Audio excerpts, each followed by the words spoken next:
feel like every year your pay goes up a little, but somehow you end up feeling poorer?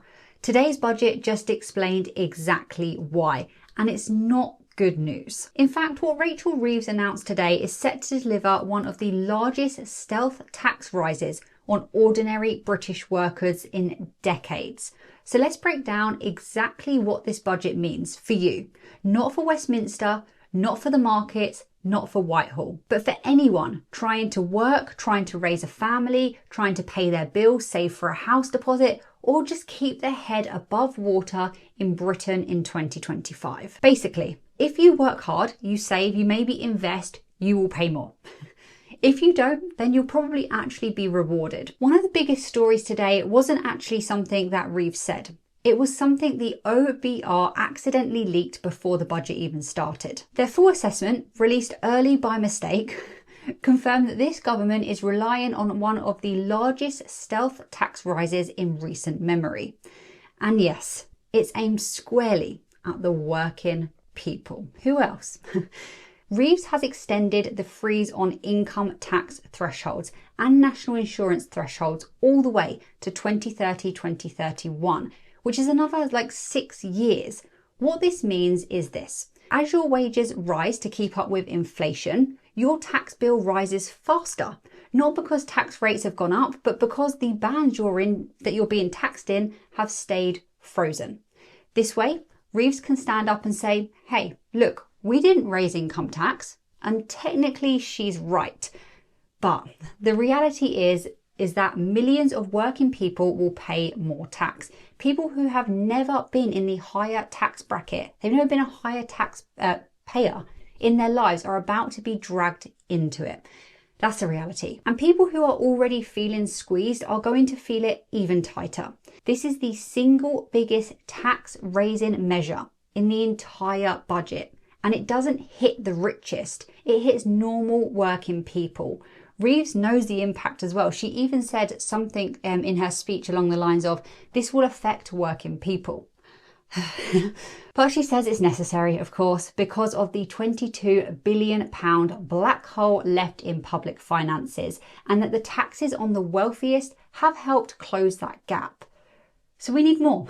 The problem is this: a freeze that drags tens of millions of workers into higher tax bands is not a tax on the wealthiest at all. It's a tax on everyone else.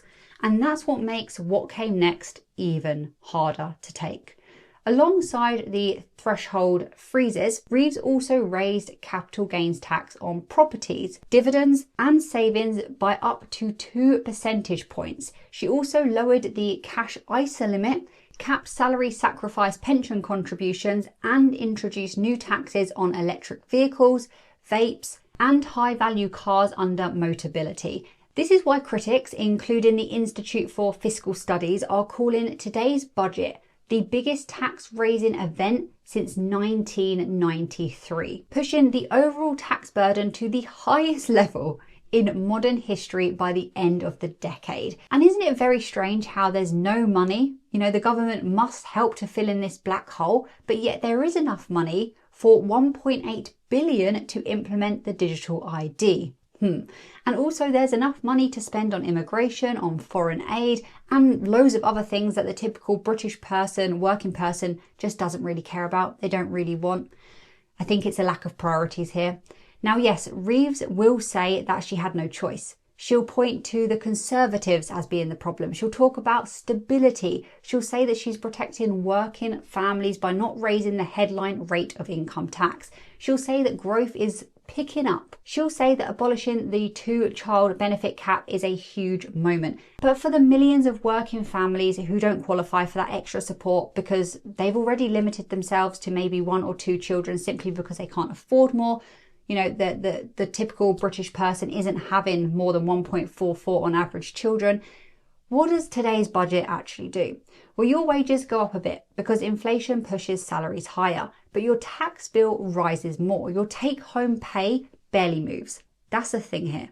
Your mortgage isn't coming down, your rent isn't coming down, it's probably actually going up. Your food shop isn't coming down, again, probably going up. You're being encouraged to go electric, But from 2025, you'll pay vehicle excise duty and eventually 3p per mile. Your energy bill might fall by around £150 next year because the eco-green levy is being scrapped. But that same scheme was insulating homes and cutting bills long term, so many will actually lose out in the years ahead. The minimum wage is rising 6.7%, which is good and it's making a headline, but that also drags more people into higher tax bands under the frozen thresholds.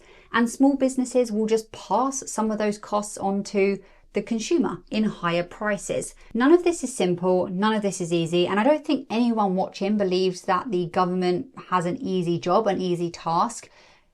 But the thing is, people in this country are exhausted. They're financially exhausted, they're emotionally exhausted as well. We've had 15 years of stagnant real wages, soaring bills, food inflation, energy shocks, failed housing policies, and declining public services.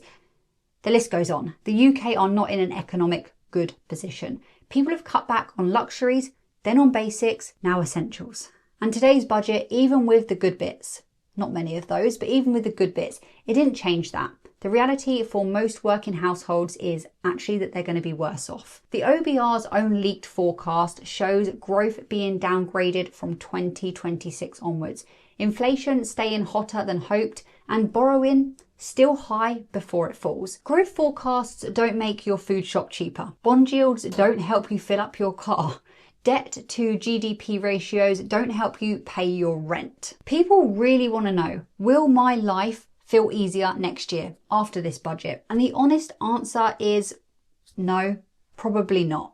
It was a budget wrapped in the language of fairness, as it normally is, while the numbers quietly tighten the squeeze on millions of ordinary people.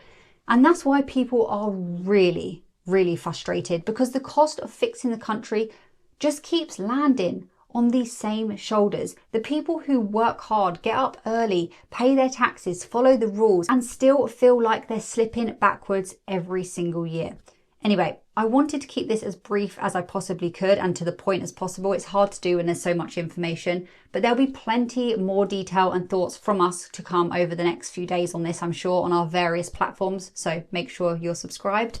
And also subscribe to our free weekly newsletter. It comes out every single Saturday. Like I said, it's free. We cover the week's news, and also our Substack, which is linked below for updates and more details that come out more often. And with that, I'll see you next time.